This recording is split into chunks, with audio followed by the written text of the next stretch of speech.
Habitat Zero, Sam Reilly, Book 15. Written by Christopher Cartwright. Narrated by David Gilmore.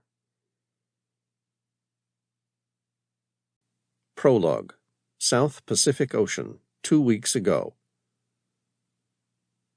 The extravagant pleasure cruiser tore through the light blue waters surrounding the constellation of tiny islands and atolls that made up Micronesia, as though it were a race car.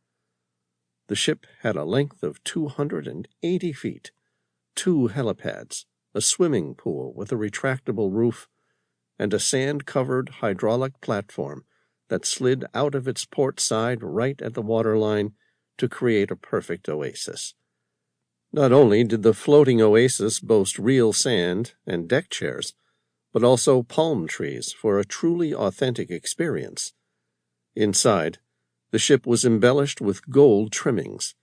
It was the sort of overt and ostentatious show of wealth one would expect to see in a new class of new money, the mega-rich of Silicon Valley.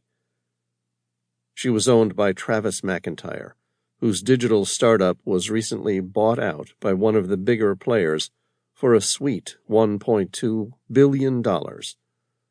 Like the ship's name, Carpe Diem, the owner had seized the day with his unimaginable good fortune, bought the ship, and filled it with every extravagant toy a kid could dream of, including a 3-person submarine, a small armada of jet skis, 2 helicopters, and a seaplane. Alicia Yeager stretched out along the front deck of the pleasure cruiser. She knew that she was just one of those expensive toys. She could have fooled herself into believing that Travis had fallen in love with her, and one day the two of them would get married and have beautiful children. She had the looks and the guile to possibly even make it happen. But Travis wasn't the type of man she wanted to marry.